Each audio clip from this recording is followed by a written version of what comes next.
That's Butch. She's been trying to escape for a while. Yeah, I understand. That could be annoying.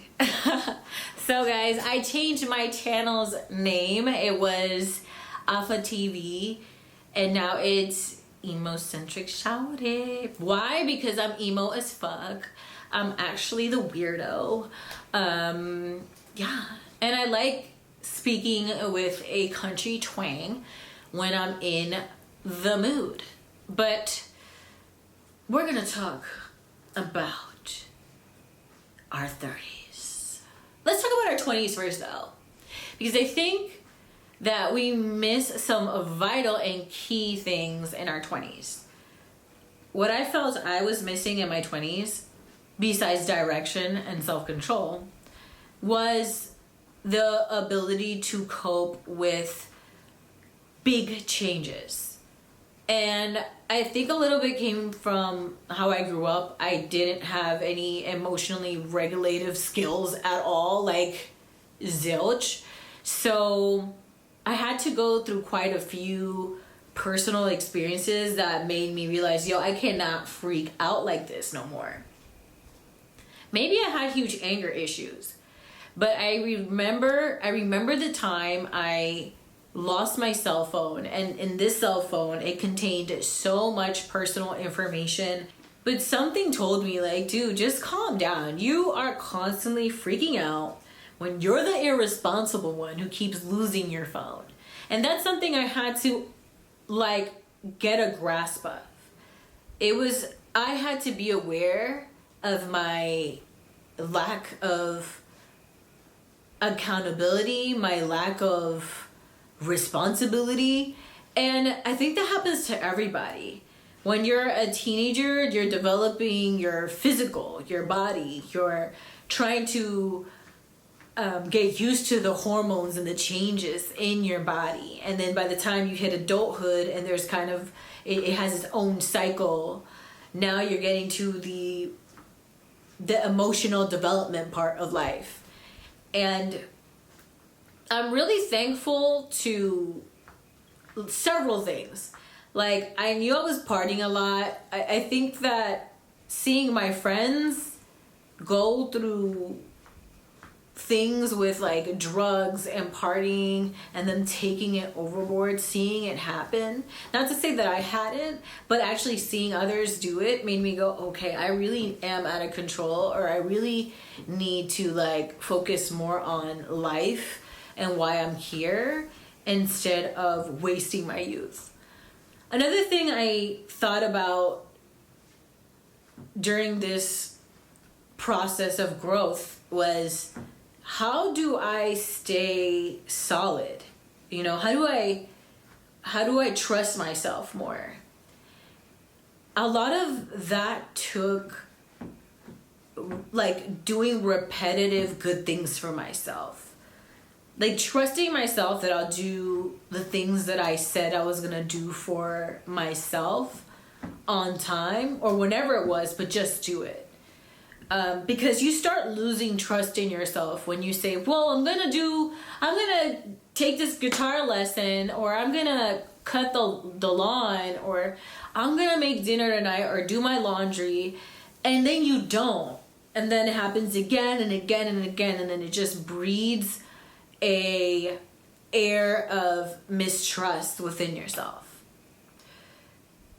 Also, I learned that yes, beauty is important. Yes, taking care of your skin is important. So like, you know, night routines and all that stuff. But I also had to have a night routine for, you know, coming down the day's downloads. Because, you know, you download a lot of information. If you're like me, I'm an empath. I pick up on people's energy and everything, and I had to make even a routine for myself to kind of calm down, so I don't use drinking or partying or hanging out with a friend until I get tired, or even sex to calm down and just, you know, refresh myself for the next day.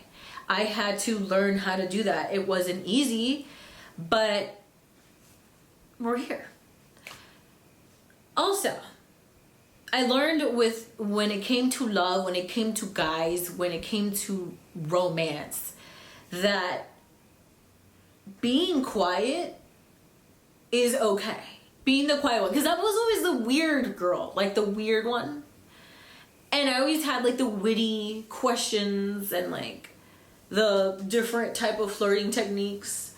And yeah, I would get the guy, but I didn't really take the time to really get to know them a little bit more. I mean, I would be the kind of person that's like, wow, he's an artist and like he reads books and like he's like, he knows like several languages and like he gets along with his mom. Like, girl, that is not enough. Like, really getting to know what he loves, what he likes, will let you know a lot of what you want from this guy, or if you guys are even compatible. And sometimes it's, you guys will have a great chemistry but not be compatible. And that could be just like, you guys have great dancing chemistry. That doesn't make you guys compatible. You guys may have a great work ethic together, but that doesn't make you guys compatible. But it doesn't make you guys uncompatible. However, taking the time to actually know more of how a person works, like how they handle hard situations at work or in family or personally, is something that you should be making sure and taking note of when you're getting to know people in the time that you're dating and you're just starting to get into the deep parts of dating, where dating isn't just fun and sex. Now it's love, family, and commitment. You know, there's a lot to learn. But being that I was always the weird girl, I was always like the strange one, and my strangeness comes from being raised with a mom who never hugged me. I think I've have maybe 1 or 2 pictures of my mom ever hugging me. But we didn't have that kind of relationship at all. She definitely resented me, definitely did not like me. And I didn't have my dad in the picture. So a lot of how I learned how to cope and regulate myself was through the TV, was through the outdoors, and it also was through, and the internet. Like, the internet literally raised me. The internet taught me so much.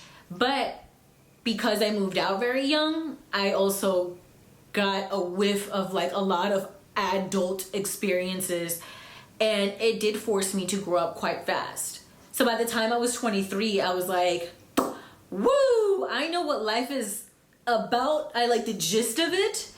And a lot of it is gonna take, a lot of life is about how you handle it.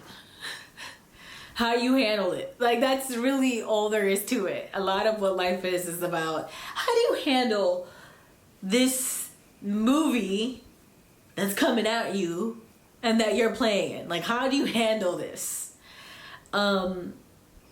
And what do you do in this movie? Like, what's your role? It's a lot. It's a lot of different...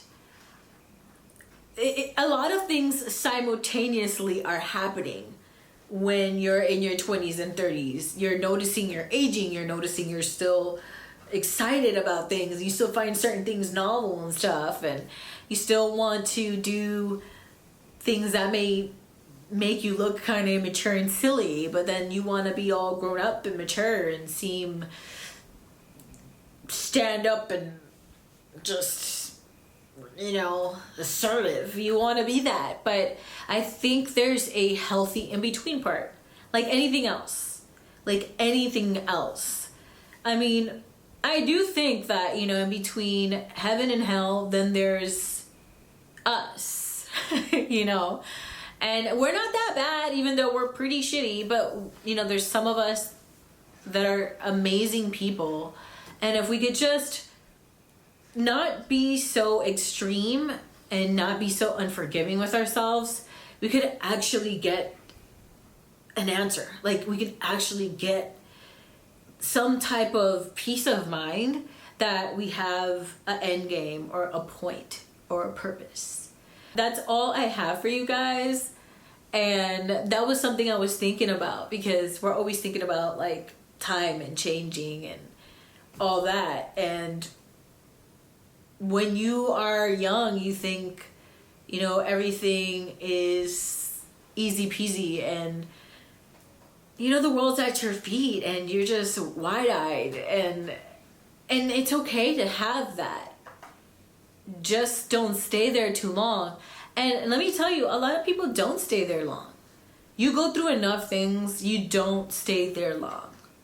You realize, oh, okay, there's layers to this world and people and situations and conversations and my own thoughts and my own needs, and the same for others.